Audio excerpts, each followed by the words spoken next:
Хай хай. За энэ удаа болохоор Grey Anatomy Medical Drama дээр тулгуурлаад багийн зорилго, за дээрэс нэмээ багийн гишүүд одоо олон талт байдаг. Тэгээд яаж биенийгээ ойлгох вэ? Яаж биенийгээ дэмжих вэ гэдэг талаараа энэ medical drama дээр тулгуурлаад тайлбарлая. За эхнийх нь болохоор багийн зорилго, одоо хувь хүний зорилготой нэгдэх, эсвэл байгууллага нь хувь хүний зорилготой нэгдэх энэ төр гээд энэ зүйлийг болохоор тус драма дээр бол маш тодорхой тайлбарлагддаг. За тэр нь энэ яг гол одоо кино зураг авалт хийж байгаа тий Seattle Grace гэдэг имлэг гардаг. За тэгээ энэ имлэгийн одоо энэ мис таслын тасгийн одоо гол зорилго нь өөрөө юу вэ гэхээр энэ бол хамгийн супер эмч нарыг бэлтгэж гаргадаг сургалтын програмтай. Энэ програм нь одоо мэдээж Америктаа бол 1-2 дугаарт одоо жагсах тий хамгийн супер сургалтын програмтай байх сургалтын эмнэлэг гэдэг ийм одоо гол слогантай буюу зорилттой явдаг. Тэгэнгүүт энд нэгдэж орж ирж байгаа одоо дадлагжигч эмч нар маань болохоор бас л яг нь хамгийн супер шилдэг эмч болох гэсэн зорилгыг тавьж орж ирж байгаа.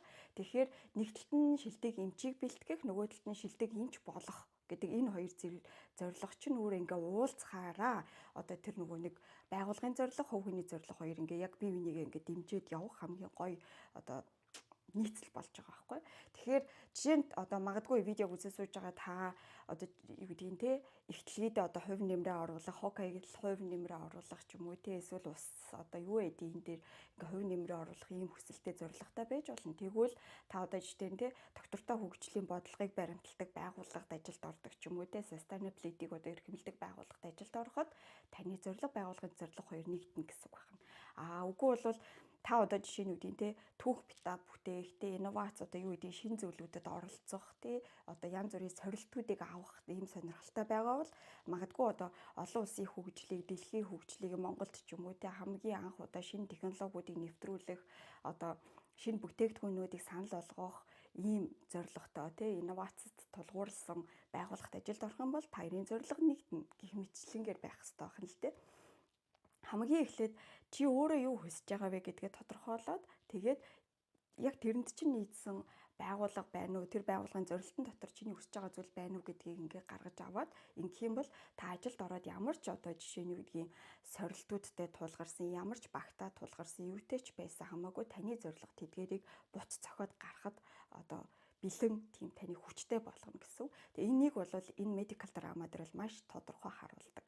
За ингээд 5 гол дүрээ танилцуулъя. Энэ бол season 1 дээр одоо яг одоо оюутны ширээнээс гараад одоо дадлагжигч эмч болохоор одоо Seattle Grace эмнэлэгт ирж байгаагаас эхлээд одоо season 7, 8, 9-үүд дээр бол эмчийн шалгалтаа өгөөд эмч болоод за тэгээд дараа нь судалгааны мундаг ажлуудыг хэвлүүлээ. Зарим нь одоо ингээд эрдэм судалгааны ажлаараа дамжуулаад нээлтүүд хийгээд за ингээд season 10-аас хойш бол бүр нөгөө багийн ахлагч энэ төр болоод ингээд явдаг юм одоо яг хүний карьерийн замныг одоо ингээд маш гоёор харуулсан ийм medical drama байгаа. За хамгийн нэгдүгээр танилцуулах дүр бол Meredith Grey гэдэг дүр байгаа. За энэ бол одоо яг энэ нөгөө нэг Grey Anatomy гэж нэрлсэн гол шалтгаан одоо шалтгаан болсон дүр. За Meredith Grey-г болохоор хүмүүс бодохдоо ээж нь ингээм амар алдартай мис заслын юмч тэгээд одоо ингээд гэр бүлдээ эрхэлж өссөн юм гүнж гэж ерөнхийдөө бол боддог. За тэгээд ээжийнхаа гаргасан замаар ингээд айгу шулуун шугамын замаар энэ хүн ингээд явж байгаа айгу амар карьерийн замтай гэж гаднаас нь бол харж уншигддаг. Яг бодит байдал дээр бол Meredith Grey бол ээж нь яг өндө хүүхдтэй болохыг бол хүсээгүй, өөрөөр хэлбэл яг мэрэгжилтэйгээ гэрэлцсэн хүн байсан. Ингээд аавтаа нь бол баг багт нь салдаг. За тэгээд тийм ээж нь одоо тийм нөгөө хайрлаж халамжлна гэдэг зүйлийг бол ерөөсөө Meredith Grey-д бол өгж байгаагүй. Тэгэл мис заслынх нь өрөөнд ч юм уу, имлэгт ч юм уу ингээл байнга ээжигээ хүлээгээл ингээд нэг хамт явахтай ээж нь одоо тэр хүүхдийг орхиж болохгүй учраас л ингээ аваа явж байгаа ийм хатуу өндөр шаардлагатай ийм ээжийн дүр одоо байдаг Meredith Grey-ийн дүр ээжийнхэн дүр нь. Тэгэхээр яг цааталтаа болвол одоо харагдаж байгаа ашиг тийм эрх гүнжтэй ээжийнхаа тавьсан замаар одоо явах энэ төр гэсэн ээжгээ болохгүй юмсан хүүхдүүдтэй болох юмсан хүүхдүүдтэй ээж авах юмсан гэдэг ийм хүсэлтэй гэр бүлтэй байх юмсан гэдэг хүсэлтэй дотроо ийм хүсэлтэй дүр байхад одоо гадналаасаа болвол яг нь гүнжийн дүрээр өрөнгөд уншигддаг ийм дүр байгаа. За дараагийнх нь болохоор Алекс Крав, за Изи Стивенс гэсэн ийм хоёр дүр байгаа. За тэгээ энэ хоёр дүр бол яг бага насных нь одоо амьдрал нь ерөнхийдөө бол ойролцоо. Эцэг эхийн одоо хараа хяналт халамж бол маш сул бараг байхгүй. За тэгээд Алекс Кравийн хувьд бол одоо гэр бүлийн хүчирхийлэлд одоо тий өсөж үндийсэн, тэгээд аав нь одоо дэрлэгчтэй одоо хүчирхийлдэг байснаас болоод одоо ээж нь одоо хар тамхинд орсон, тэгээд дүүнрийгээ ингээд өөрөө одоо тий одоо тэмцэж ингэж бие өсөж хүмүүжүүлээд ингээд тэгээд тэр гэрээс ингээд явсан ийм дүрэл Изи Стивенс бол бас ялгаагүй аавыгаа мэдхгүй. За тэгээд ээж нь бол өөрийг нь одоо яг уу сайхан дэмждэг, гэхдээ одоо тижээж тэтгэх ч юм уу те хамгаалах тал дээр бол бүр байхгүй ийм одоо дүр байгаа. Тэгээд ихээр яг үндэ одоо ингээ харагдсан нь бол Изи Стивенс бол шаргал үстэй одоо дотор хувцсны фото модель байсан. Ингээл үнэхээр хөөрхөн те нэг ийм эрх бас ийм гүнжийн дүр. Яг үндэ цааталт нь бол өөрөө ингэж ганцхан одоо нөгөө шинжлэх ухааны 10 жилийн шинжлэх ухааны багш нь өөрөө Изи Стивенсийг чи ухаантай те чи чадна гэж ард нь ингээд түлхэж те тэр хүүхний хүүхдэд итгэл өгсөн учраас энэ хүүхд бол одоо бүх зүйлийг өөрөө хийж бүтээсэн. За тэгээд одоо фото моделлээр ажиллахдаа хүртэл эмч болох хүсэлтэй байсан. Тэгээд тэр хүслээ биелүүлэхийн тулд одоо фото моделлээр ажилласан. Яг үндэ тэрэндээ бол дуртай биш. Гэх мэтлэнгээр ингээд артлыг нь харагдах нь өөрөө гадна талаасаа харагдаж байгаа байдлаасаа өөр. Алекс Кравийн хувьд бол гадна талдаа маш харгас хатуу, хүмүүнийг ерөөсөө хайрладаггүй, ерөөсөө боддоггүй, томчуудтай ерөөсөө уулзраа олдоггүй, дандаа муудалцдаг тийм ийм дүр танилцуулагддаг. Тэгээд багийнхандаа одоо ингээд одоо хүмүүстэй бол маш хатуу үгүүдийг хэлдэг, хатуу одоо тоглоомуудыг тоглодог. Ер нь бол хүмүүс Алекс Кравд айгүй дуургүй. Яг үнэндээ дотоод хүн нь болохоор ингээд маш юм өрөвч зөөлөн одоо өөрийгөө хамгаалж чадахгүй байгаа хүмүүст Алекс Крав ингээд маш их татагдчих, тэр хүмүүст ингээд тусалдаг. Тийм ч учраас ингээд хүүхдийн эмч болдог тий.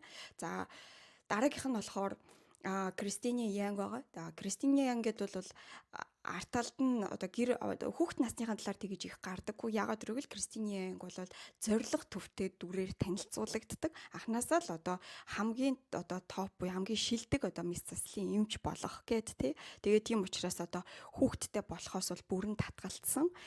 Тэгээд энээсээ болоод одоо гэр бүлтэйгээ одоо нөхөртөө болсон боловч нөхрөөсөө ингээд салсан. Тэг яг ингээд surgical буюу одоо мис засалтай гэрэлсэн. Тэг яг зориг төвтэй дүрээр ингээд танилцуулагддаг. Тэгэхээр ерөнхийдөө бол гаднах байдал, дотоод одоо байдал хоёр нь бол нэг тийм төдийлөн зөрүүгүй. За тэгтээ зорилгынхон төлөө найз нөхдөөч гიშгэж чаддаг, зорилгынхон төлөө одоо юу ч орхиж чаддаг ийм дүрээр ерөнхийдөө бол танилцуулагддаг. Бол дараагийн сүүлийн дүр болохоор Жорж Омолигаа.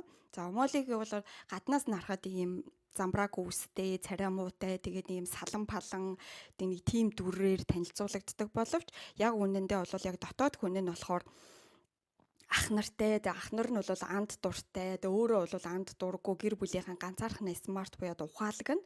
За тэгээд одоо эмчээр ингээд сурж байгаа. Тэгээд ингээд маш хүнлэг, хүмүүст амар тусалж чаддаг. Тэгтээ одоо яг одоо шинэ хайртай болсон бол хайртай гэдгийг ингээд шууд илэрхийлээд хэлчих чаддаггүй гэсэн ийм дүрүүдээр ингээд 5 өөр ийм дүрээр танилцуулагддаг. Тэгэхээр багт ялгаагүй л ахна л тээ. Нэгдүгээрт одоо таны багийн гишүүн чинь гадна талаасаа ингээ айгүй хөөрхөн сайхан харагдаж байгаа боловч тэр хүний дотор зүйл нь өөр байж болно. Тэгэхээр битгий хүнийг харагдаж байгаагаар нь дүгэн те. Жишээ нь Алекс Кравийг гаднаас нь ингээ харах юм бол амар харгас хадуу, хариуцлага энэ хүнтэй найзлаад юусээ хэрэггүй гэж байгаа боловч одоо яг дотоод хүн нь бол үнэхээр зөөлөн яг хайрлсан хүнтэй үнэхээр үнэнч байдаг те. Ингээд хүнийг бас одоо үнэхээр ингээд сайн хайрлаж чаддаг. Тэгтээ ингээд үнэхээр гомдсон сэтгэлтэй ийм хүн байгаад байгаа байхгүй. Тэр багт байгаа хүн болгон ийм өөр. Тэгэхээр хүн болгоныг чи өөршгөө гэж бодох хэрэггүй. Бас хүнийг өөршгөө бай гэж чи бас тулгах шаардлага байхгүй. Ягаад гэвэл эн чинь хүн хүний өссөн, төрсөн, орчин сурсан, мэдсэн, найзалсан хүн гэд энэ зүйлүүдээс хамааруулаад өөр байдаг. За тэгвэл байгууллагт юу одоо тэгвэл энэ хүмүүсийн чинь нэгтгэдэг юм бэ гэхээр зориг гэж байгаа байхгүй. Танаа байгууллагт ажиллаж байгаа хүмүүсийн дийлэнх олонхын зорилго нь юу вэ? Grey Anto Medical Drama дээр бол дийлэнх олонхын зорилго нь бол яах нь шилдэг эмч болоод сайн ажлын офферуудыг аваад одоо ингээд ажиллах. За тэгэнгүүт танай ажилд ажиллаж байгаа хүмүүсийн дийлэнхийн зорилго нь юу вэ? Хамт олонтой байх, цалинтай байх, эсвэл юу гэдэг те карьертэй байх, өөрөөрөө бахархдаг байх, янз бүр. Тэгэхээр компанийнхаа дийлэнх олонхийн одоо хүмүүсийнх нь тий одоо 3 хүнтэй байлаа гэж бодоход 2 хүнийх нь ч юм уу эсвэл тухайн 3 хүнийх нь ч юм уу яг зорилго нь юу вэ гэдгийг тодорхойлчих юм бол тэрнтэй нь холбоод ингээд уяад явхад бол илүү зүгээрээ гэсэн үг байхгүй.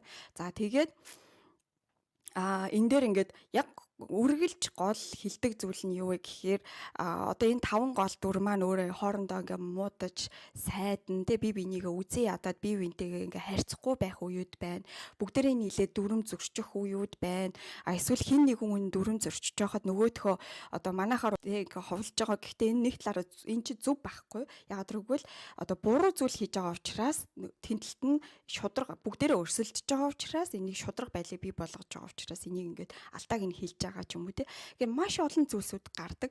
Эцсийн мөчөд энэ бүхний цаатлынхын шалтгаанууд юу гэдэг вэ гэхээр ерөөсөө эмч болох гэсэн зорилго дээр л уягддаг. За тэгээд 21 сизны туршид янз бүрийн итгэжүүлэх арга хэмжээнүүд одоо те ингээд явагддггүй гардггүй гэвэл би бол бараг үгүй гэж хэлнэ. Ерөөсөө тиймэрхүү юм гардаггүй. Тэгээ юу гардаг вэ гэхээр яаж тэгвэл энэ хүмүүсийн итгэвчүүлдэг вэ гэхээр одоо яг нөгөө менторууд нь одоо нэг том хагалгааг ч юм уу тий ингээд биеийн даалгаж хийлэгдэг ч юм уу эсвэл ямар нэгэн одоо резидент байх хугацаанд нь ямар нэгэн одоо хагалгаан дээр чухал үйлдэл чухал алхмуудыг энэ хүмүүсээр хийлэгдэг ч гэдэг юм уу тий яг зорилготой нь холбоотой итгэвчүүлэх тэр зүйлүүдийг алхмуудыг хийлгээд зорилгодоо хүрэхэд нь л ингээл алхамаар л ингээд түлхэж өгчөдөг. Тэгэхээр буцаагаал нөгөө компани зорилго чинь өөрөө ажилтны зорилгоор дамжаад биелдэг гэдгийг энэ киногоор ингээд маш тод томроо харуулдаг. За дээрэс нь нэмээд баг гэдэг бол чи тэр багт яах гэж нэгдсэн бэ гэдэг зорилгоо ингээд дандаа бодож явах хэрэгтэй. Тэр зорилго чинь өөрөө юу вэ гэдгээ чи ингээд байнга бодож явах хэрэгтэй. За дээрээс нэмээд хэрвээ тэр зорилгодоо хүрсэн бол чи дараагийн зорилгоо бас олох хэрэгтэй. Тэр нь өөрөө амар супер том байх албагүй гэдэг ийм санааг одоо энэ киногоор дамжуулаад ерөнхийдөө бол хэлдэг гэсэн үг. Тэгэхээр чи бас өөрийнхөө зорилгыг нэг бодоод үзээрэй.